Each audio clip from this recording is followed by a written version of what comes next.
Hi friends, आज हम बनाने जा रहे हैं एक 4 केजी वाला थीम केक। इस 4 केजी के थीम केक के लिए बनाने के लिए हमने अपना बैटर एक 10 इंच के पैन में डाला था, क्योंकि कस्टमर को ये 4 केजी का केक एक सिंगल टीयर में चाहिए था और फ्रूट फ्लेवर में चाहिए था। जैसे आप देख पा रहे हो, मैं इस बेस केक को लेयर्स में काट रही हूँ। मैंने इस बेस केक को टोटल 4 लेयर्स में काट लिया है। ये मेरा आखिरी लेयर में काट रही हूँ। हमें अपने हर एक लेयर बड़े ही सावधानी से काटनी चाहिए, वरना लेयर डैमेज हो सकते हैं। क्योंकि केक काफ़ी स्पंजी होता है, तो छुरी थोड़ी भी यहाँ वहाँ हुई तो लेयर्स ऊपर नीचे कटने की संभावना होती है। और ये हमने काट लिए हमारे चारों लेयर्स। अब हम क्या करेंगे, हम एक बेस बोर्ड ले लेंगे। बेस बोर्ड पर हमने थोड़ी सी आइसिंग लगा ली। अब हम उस पर हमारा पहला लेयर रख देंगे। जैसे ही हमने पहला लेयर रखा, उसको हम थोड़ा सा वाटर स्प्रिंकल करके गीला करेंगे, ताकि उसमें थोड़ा सा मॉइस्चर बना रहे। और उसके बाद हम अपनी फेंटी हुई व्हिप क्रीम उस पर डाल देंगे। जैसे ही मैंने आपको पहले ही बताया था कि ये एक फ्रूट फ्लेवर्ड केक है, इसलिए हम इसका पहला लेयर जो है उसे हम पाइनएप्पल फ्लेवर बना रहे हैं। तो हमने इसमें पाइनएप्पल क्रश का यूज़ किया है। हमने व्हिप क्रीम में पाइनएप्पल क्रश डाल के पाइनएप्पल फ्लेवर इसमें रेडी कर लिया है। जैसे ही आप देख सकते हो कि हमें ये क्रीम पूरी तरह से सब जगह फैलानी चाहिए, वरना वो जो पाइनएप्पल फ्लेवर का टेस्ट है वो नहीं आएगा। हर एक बाइट में हमें फ्रूट का फ्लेवर आना चाहिए। इसलिए अब हम क्या करेंगे, जैसे ही सारी क्रीम फेंट ली जाएगी और स्प्रेड की जाएगी, उस पर हम थोड़ी सी और क्रश डालेंगे और उसे अच्छी तरह सब जगह स्प्रेड कर देंगे, ताकि जो पाइनएप्पल फ्लेवर है वो मुंह में अच्छी तरह से घुल जाए। अब हम अपना सेकंड लेयर इस पर रख देंगे। सेकंड लेयर जैसे ही हम रखेंगे, उस पर हम वापस अपनी व्हिप क्रीम डाल देंगे। ज़रूरत के हिसाब से हम उस पर व्हिप क्रीम डालेंगे और इस व्हिप क्रीम को थोड़ा सा स्प्रेड करने के बाद हम उसमें सेकंड लेयर वाला क्रश यानी कि स्ट्रॉबेरी क्रश डालेंगे। जैसे मैंने आपको पहले ही बताया, ये एक फ्रूट फ्लेवर्ड केक है, मिक्स फ्रूट फ्लेवर केक है। इसलिए पहले लेयर में हमने पाइनएप्पल क्रश का यूज़ किया था और सेकंड लेयर में हम स्ट्रॉबेरी क्रश का यूज़ कर रहे हैं। स्ट्रॉबेरी को हमको अच्छे से स्पैटुला से मिलाना है, ताकि अपना जो फ्लेवर है वो मुंह में काफ़ी अच्छा टेस्ट दे। जैसे आप देख सकते हो, मैं स्पैटुला की मदद से ये सारी जो क्रीम है, फ्रूट फ्लेवर्ड क्रीम, इसको पूरे स्पंज पर फैला रही हूँ। और हम पहले स्पंज की तरह ही इसको भी हम क्या करेंगे, जैसे ही क्रीम पूरी तरह से पूरे केक पर फैल जाएगी, तब हम उस पर थोड़ी सी क्रश वापस डालेंगे। इससे क्या होगा कि हमारे मुंह में स्ट्रॉबेरी का एक अच्छा सा टेस्ट आएगा। अभी 2 लेयर्स में हमने 2 अलग-अलग फ्लेवर के क्रश डाले हैं। पहले में हमने पाइनएप्पल फ्लेवर डाला था और सेकंड लेयर में हमने स्ट्रॉबेरी क्रश का यूज़ किया था। अब हम बनाने जा रहे हैं हमारा तीसरा और आखिरी लेयर। इस लेयर में हम क्या करेंगे, और एक मिक्स फ्रूट वाला फ्लेवर डालेंगे, जिसे बोलते हैं very berry. Very berry flavour ये काफ़ी फ्रूटफुल फ्लेवर होता है। वेरी बेरी क्रश ये 2-3 फ्रूट्स के क्रश से बना हुआ होता है, इसलिए अच्छा टैंगी टेस्ट मुंह में घोलता है। अब हमने हमारे 3 लेयर्स में 3 क्रश डाले हैं। हमने इस लेयर पे भी पहले लेयर की तरह क्या किया है कि क्रश को ऊपर से फैला दिया है, ताकि हमारे मुंह में एक अच्छा फ्लेवर घुल सके। जैसे ही हमारा तीसरा लेयर हो जाता है, हम उस पर अपना 4th लेयर रख देंगे। अब हम इस पूरे केक को क्रम कोट करेंगे। क्रम कोट करने के लिए हम क्या कर रहे हैं, जो भी साइड में क्रीम है उसे हम अच्छे से पहले पूरी तरह से फैला दिया है।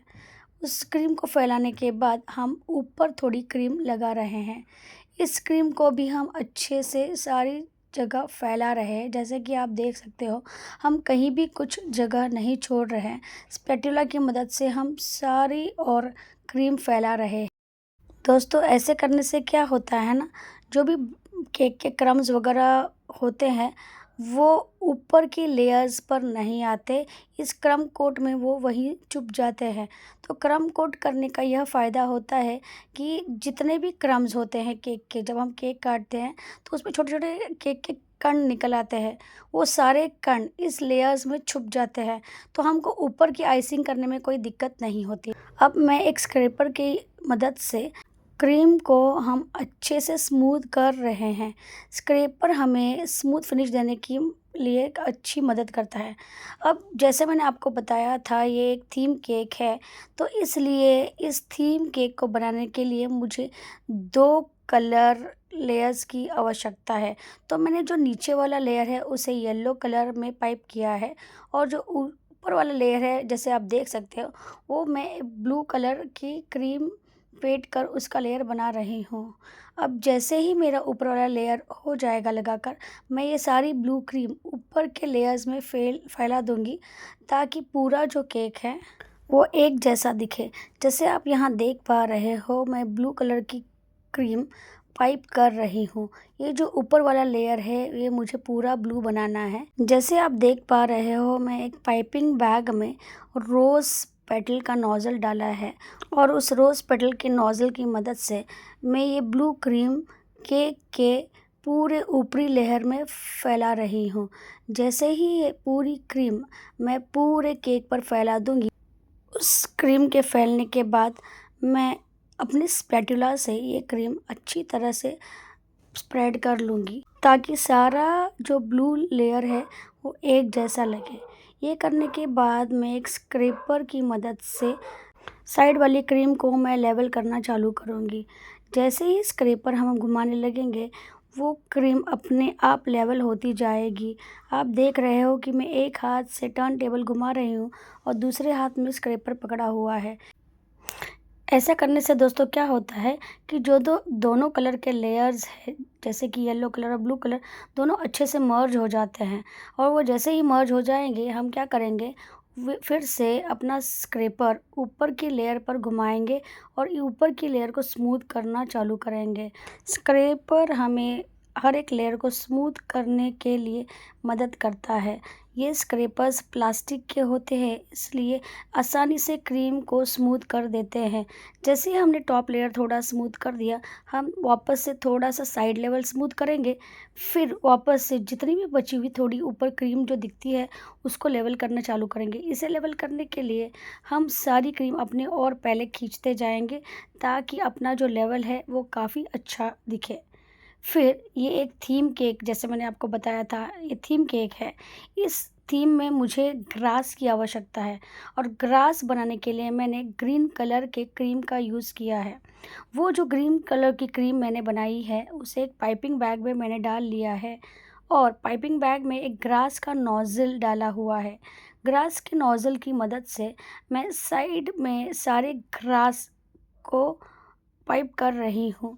ग्रास पाइप करना आसान बन जाता है। ये नोज़ल काफ़ी बढ़िया है, और इससे ग्रास जो है काफ़ी अच्छी उभर कर आती है।